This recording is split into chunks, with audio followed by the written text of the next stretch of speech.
Hello everyone, कैसे हैं आप लोग? स्वस्थ होंगे, मस्त होंगे। तो साथियों, आज हम प्रश्नावली 13.1 के कुछ प्रश्न कर लेते हैं ताकि आप लोगों को क्लियर और समझ में जाएगा। लास्ट वीडियो में मैंने जो है संपूर्ण पृष्ठीय क्षेत्रफल और आयतन के सूत्र फॉर्मूले का लॉजिक ट्रिक बताया था कि कैसे निकालते हैं। ठीक है, एक बार मैं सूत्रों को और रिपीट कर लेता हूँ। निकालने का मेथड तो मैं आप लोगों को बता चुका हूँ। तो अभी जो है क्या करते हैं दोस्तों, एक बार मैं जो फॉर्मूलों को रिपीट कर लेता हूँ। ठीक है, फिर इस पर आधारित जो है प्रश्न कर लेंगे। संपूर्ण पृष्ठीय क्षेत्रफल घनाभ, सबसे पहले आता है घनाभ। ठीक है, पृष्ठीय क्षेत्रफल क्या होता है? 2 गुणा LH, L लंबाई, H ऊंचाई और B चौड़ाई है दोस्तों। ठीक है, तो LH plus BH plus LB पार्श्व पृष्ठीय क्षेत्रफल 2 गुणा लंबाई ऊंचाई प्लस चौड़ाई और ऊंचाई। इसमें क्या होता है, लंबाई और चौड़ाई एक साथ नहीं आते दोस्तों। ठीक है, उसके बाद आता है घनाभ का आयतन LBH, आधार का क्षेत्रफल गुणा ऊंचाई। आयतन में सब में यही होता है, आधार का क्षेत्रफल गुणा ऊंचाई। तो उसमें हम लोगों को देखना होगा कि आधार क्या है हमारे पास।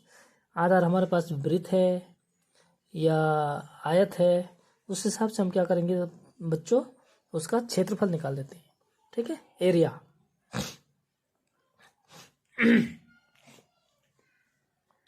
सेकंड नंबर है घन। घन का संपूर्ण पृष्ठीय क्षेत्रफल, मतलब जो ऊपर का नीचे का छोड़ के जो चारों दीवारों का, जैसे कोई रूम है घनाकार, ठीक है, तो उसके चारों दीवारों का जो क्षेत्रफल होता है उसको बोलते हैं हम पार्श्व पृष्ठीय क्षेत्रफल। ठीक है साथियों, तो घन की भुजाएं क्या होती है? बराबर होती हैं, और घनाभ की क्या होती है? अलग अलग होती है। ठीक है, तो 2 गुणा LB की जगह हम क्या रखेंगे बच्चों, इसमें A, कोई भुजा माना A है। ठीक है, तो A स्क्वायर 3A स्क्वायर हो जाएगा, और उसको 2 से गुणा करके 6A स्क्वायर हो जाएगा। ठीक है बच्चों, पार्श्व पृष्ठीय क्षेत्रफल 4A स्क्वायर, और घन का आयतन होता है प्यारे बच्चों A का क्यूब। ठीक है, ये आपको क्या करना है, फॉर्मूले याद रखने हैं। जैसे जैसे आप क्वेश्चंस करेंगे आपको फॉर्मूले याद होते जाएंगे, और आप लोगों को निकालने की ट्रिक तो मैं बता ही चुका हूँ। ओके दोस्तों, थर्ड नंबर है बेलन। वक्र पृष्ठीय क्षेत्रफल 2 पाई RH, संपूर्ण पृष्ठीय क्षेत्रफल। वक्र का मतलब प्यारे बच्चों जो उसका गोल घुमा हुआ हिस्सा होता है बेलन का। ठीक है, और संपूर्ण मतलब उसका पूरा, आधार का भी और ऊपर, मतलब 2 वृत्त हो जाते हैं इसमें बेलन। ये हमारे पास एक बेलन है, ये हमने बेलन बना चुका हूँ दोस्तों। तो ये क्या होता है, ऊपर का और ये नीचे का, ये दोनों संपूर्ण में दोनों वृत्त जुड़ जाते हैं दोस्तों। ठीक है, बाकी वक्र तो ये है ही है, ऐसे ऐसे। ठीक है दोस्तों, ओके। शंकु का आयतन आधार का क्षेत्रफल गुणा ऊंचाई। आधार के क्षेत्रफल क्या होता है बच्चों? वृत्त का क्षेत्रफल, यानी पाई R स्क्वायर। ठीक है, और ऊंचाई H, तो क्या हो जाएगा ये 1/3 पाई R स्क्वायर H। ठीक है, ये तो शंकु का हो गया, ये याद रखना है आपको, क्योंकि शंकु का क्या होता है, एक किनार जैसे बर्थडे की कैप होती है ना बच्चों, तो उस टाइप का होता है शंकु। ठीक है, नेक्स्ट है गोला। गोला जैसे बॉल होता है हमारे पास। ठीक है, उसका क्या होता है, चारों तरफ जो उसका वक्र होता है वो क्या होता है बच्चों, चारों तरफ होता है।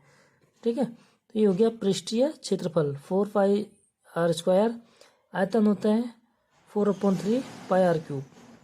अर्धगोला उसका आधा हिस्सा, ठीक है, गोले का आधा, तो आधे से उसको डिवाइड कर देंगे। जो गोले का होगा आयतन क्षेत्रफल, उसको क्या करते हैं बच्चों, हम आधे से डिवाइड कर देते हैं। ठीक है, तो वक्र पृष्ठीय क्षेत्रफल अर्धगोले का 1/2 4 पाई R स्क्वायर, और संपूर्ण में क्या होगा प्यारे बच्चों, ऊपर से एक जो है क्या हो जाता है, और पाई R स्क्वायर वृत्त, जैसे हमारे पास ये है गोले का आधा। ठीक है, तो आधे का तो इसमें लगेगा प्यारे बच्चों, लेकिन जो इसके ऊपर एक वृत्त होता है, इसके ऊपर जो वृत्त होता है उसका क्षेत्रफल अलग से जुड़ जाएगा बच्चों। ठीक है, वृत्त का क्षेत्रफल तो 2πr² तो होता ही है, तो ये क्या हो जाएगा 3πr²। ठीक है, और आयतन हो जाएगा बच्चों 4/3 तो होता है पूरे गोले का, और आधे गोले का हम उसको क्या करेंगे हाफ से गुणा कर देंगे πr³ यानी 2/3 πr³। तो ये आपको क्या करना है याद कर लेने हैं। ठीक है बच्चों, तो शुरू करते हैं हम प्रश्न।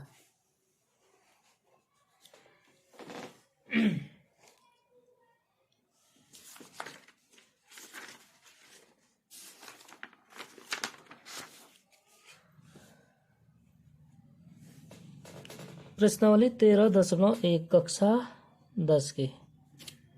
ठीक है बच्चों, तो चैनल में बने रहने के लिए चैनल को लाइक, सब्सक्राइब और शेयर जरूर करें। कक्षा 8 से लेकर कक्षा 12 तक के लाइव क्लासेस शुरू करने वाले हैं। ठीक है साथियों, तो शुरू करते हैं प्रश्नावली 13.1 का प्रश्न संख्या 1। तो घनों जिनमें से प्रत्येक का आयतन 64 सेंटीमीटर स्क्वायर है, ठीक है, कि संलग्न फलकों को मिलाकर एक ठोस बना जाता है। प्यारे बच्चों, हमारे पास है 2 घन, तो उनको मिला के हम कर देते हैं एक, ये हो गया एक घन और ये हो गया 2 घन। तो इनको हमने क्या कर दिया बच्चों मिला दिया है। ठीक है, इनको मिला के हमने क्या बना दिया एक ठोस।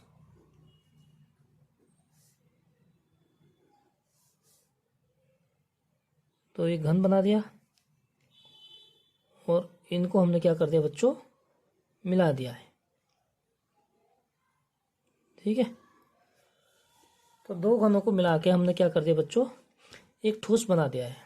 तो बना जाता है इसमें प्राप्त घनाभ का पृष्ठीय क्षेत्रफल, मतलब जो ये घनाभ होगा इसका हमने क्या करना टोटल का पृष्ठीय क्षेत्रफल निकालना है। मतलब हम ये बीच का हटा देंगे। ठीक है, दोनों को मिला के बीच के अगर हटा देंगे तो हमारे पास क्या हो जाएगी लंबाई, दोनों को जोड़कर वो लंबाई होगी, और चौड़ाई बच्चों वही रहेगी, और ऊंचाई भी हमारे पास क्या है प्यारे बच्चों सेम है।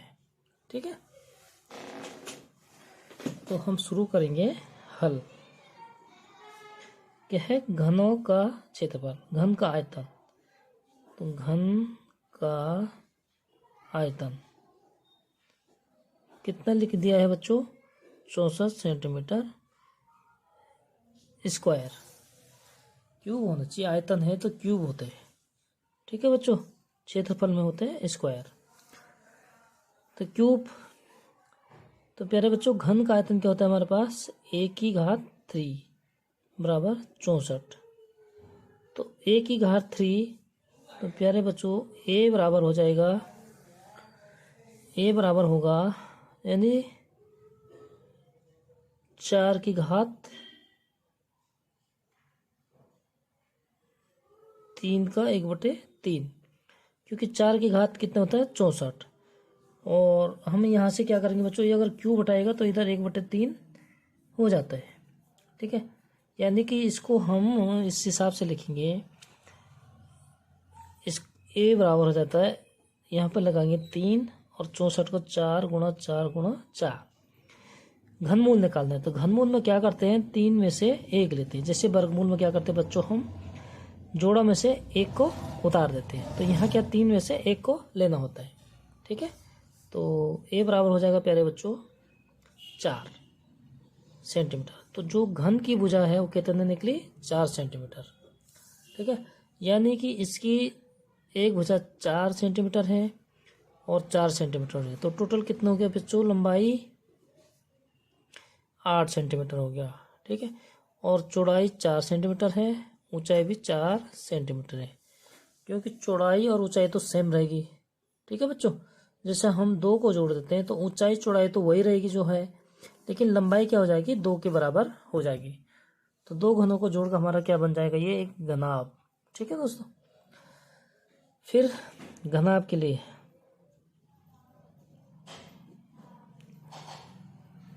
घनाभ की लंबाई कितना हो जाएगा बचाओ 4 + 4 यानी कि 8 सेंटीमीटर।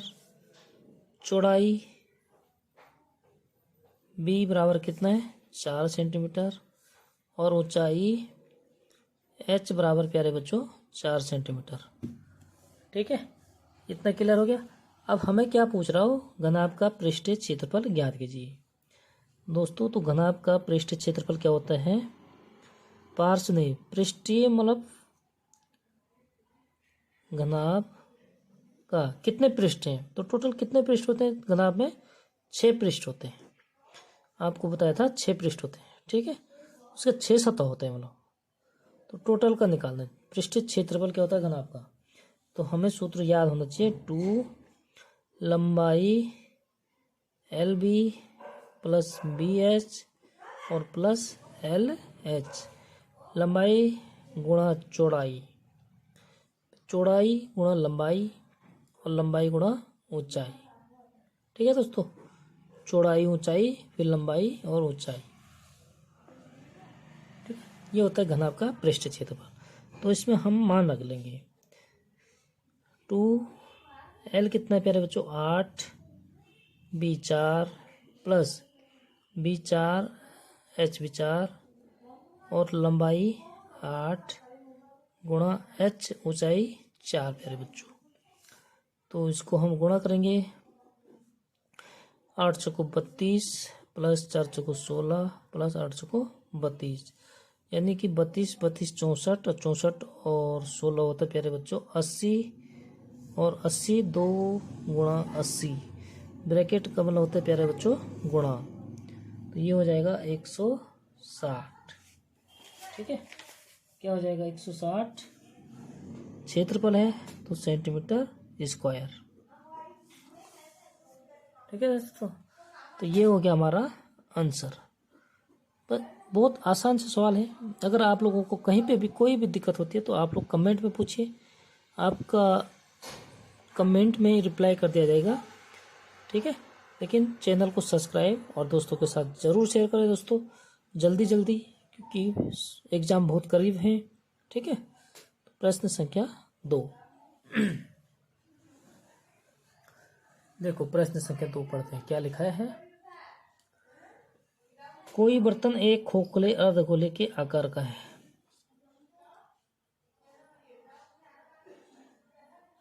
कोई बर्तन एक खोखला अर्धगोले के आकार का है। चलो बना देता हूँ एक बर्तन अर्धगोला। ठीक है प्यारे बच्चों, ये बना दिया मैंने, जो कह रहा अर्धगोले के आकार का है, खोखला है बिल्कुल, इसके अंदर कुछ नहीं है, एक कटोरी है समझ लो, जिसके ऊपर एक खोखला बेलन अध्यारोपित है। अध्यारोपित मतलब इसके ऊपर एक जो है खोखला बेलन रखा गया। तो इस प्यारे बच्चों इसके ऊपर एक खोखला बेलन रख देते हैं, बिल्कुल खोखला है बेलन, इसके अंदर मतलब कुछ भी नहीं है, खोखला है। ठीक है प्यारे बच्चों, ये हो गया। तो ये क्या कह रहा है बच्चों, अर्धगोले का व्यास 14 सेंटीमीटर है, यानी ये अर्धगोला है, इसका व्यास कितना बच्चों 14 सेंटीमीटर है। जो अर्धगोला है उसका व्यास 14 सेंटीमीटर है, यानी कि इसकी त्रिज्या कितनी हो जाएगी प्यारे बच्चों 7 सेंटीमीटर। टोटल यहाँ से लेकर यहाँ तक है 14, तो व्यास है तो त्रिज्या कितनी हो जाएगी। साथियों शुरू करते हैं, यहाँ से लिखेंगे हम अर्धगोले की त्रिज्या।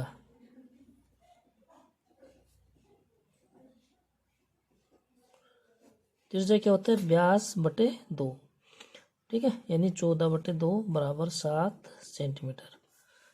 ठीक है बच्चों, और इस बर्तन की कुल ऊंचाई 13 सेंटीमीटर है, यानी जो ये बर्तन है प्यारे बच्चों यहाँ से लेकर यहाँ तक, तो इसकी कुल ऊंचाई यहाँ से लेकर और यहाँ से लेकर यहाँ तक कितना हो गया बच्चों, कितना कह रहा है 13 सेंटीमीटर। तो ये जब त्रिज्या है वृत्त की, ये जो अर्धगोला है तो ये भी प्यारे बच्चों इसकी क्या हो जाती है त्रिज्या। त्रिज्या किसी भी दिशा में होता है, ठीक है, लेकिन त्रिज्या हमेशा क्या होता है बराबर होता है।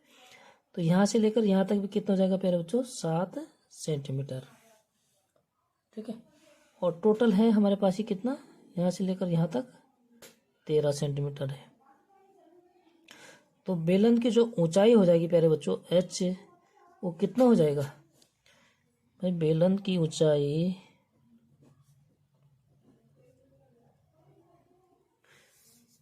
13 - 7, क्योंकि कटोरी का हम घटा देंगे तो उसके ऊपर हमारे पास किसकी ऊंचाई बच जाएगी, बेलन की। ठीक है, यानी 6 सेंटीमीटर। कितना हो गया, 6 सेंटीमीटर हो गया। ठीक है, यहाँ तक समझ में आ गया। जब ये त्रिज्या 7 है तो ये तो गोला है ना, तो गोले की त्रिज्या किसी कहीं भी खींचो आप, कितने होते हैं, बराबर होता है त्रिज्या। तो ये भी 7 सेंटीमीटर हो जाएगा। ठीक है, और टोटल यहाँ से यहाँ तक कितने, 13। तो हम 7 को घटा देंगे बच्चों, तो हमारे पास बेलन की ऊंचाई बच जाएगी। तो बेलन की ऊंचाई कितनी हो जाएगी हमारे पास, 6 सेंटीमीटर। ठीक है, तो ये हो गया बेलन की ऊंचाई। आर हो गया, एच हो गया। तो आगे क्या कह रहे हैं बच्चों, इस बर्तन के आंतरिक पृष्ठीय क्षेत्रफल, इसका आंतरिक पृष्ठीय क्षेत्रफल निकालना है। ठीक है बच्चों, आंतरिक मतलब जो इसके अंदर का सारा पृष्ठीय क्षेत्रफल, संपूर्ण नहीं निकालना है। ठीक है बच्चों, केवल आंतरिक जो बेलन है उसके अंदर का जो खोखला हिस्सा है वो निकालना है, क्षेत्रफल कितना है। ठीक है, तो इसमें क्या करेंगे हम, बेलन का वक्र पृष्ठ और उसमें क्या जोड़ देंगे प्यारे बच्चों, गोले, अर्धगोले का वक्र पृष्ठ। ठीक है, तो जो क्या हो जाएगा फिर, संपूर्ण हो जाएगा, आंतरिक पृष्ठीय क्षेत्रफल हो जाएगा हमारा। ठीक है साथियों, तो इस तरीके से हम इसको शुरू करेंगे। तो इसमें क्या लिखे हम, बर्तन का आंतरिक पृष्ठीय क्षेत्रफल। प्यारे बच्चों हमारे पास हो जाएगा बर्तन के आंतरिक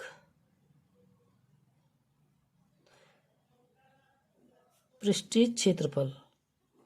ठीक है, जो उसका पृष्ठीय है, जिस भाग को हम छू सकते हैं, बराबर क्या हो जाएगा बच्चों, अर्धगोले के वक्र पृष्ठ का क्षेत्रफल, जो ये अर्धवृत्त है इसके वक्र पृष्ठ का क्षेत्रफल, संपूर्ण का नहीं, संपूर्ण में क्या आ जाएगा, वृत्त भी आ जाएगा, लेकिन हमें क्या क्या चाहिए, आंतरिक, यहाँ से लेकर और यहाँ तक अंदर जो खाली हिस्सा है। ठीक है, तो ये क्या हो जाएगा, अर्ध गोले के वक्र पृष्ठ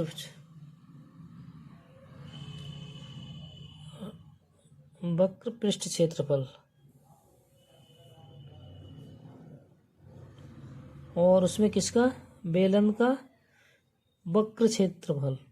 ठीक है, बेलन का वक्र पृष्ठ क्षेत्रफल।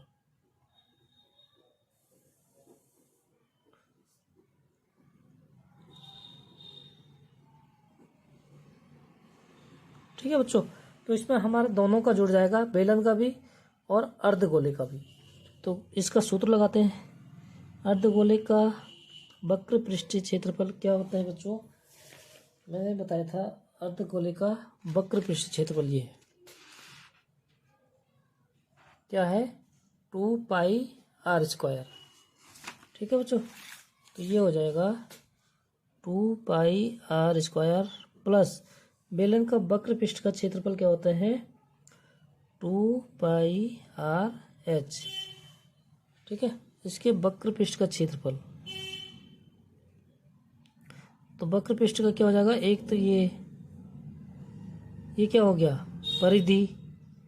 ठीक है, वृत्त का नहीं, सिर्फ परिधि का निकालना हमने, और h ऊंचाई, ये कल निकालना बताया था मैंने कैसे निकालते हैं इसका। ठीक है बच्चों, तो इसमें से देखते कॉमन क्या आ जाता है, 2πr और अंदर बच्चा बच्चों r + h। ठीक है, r + h, ये क्या हो जाएगा,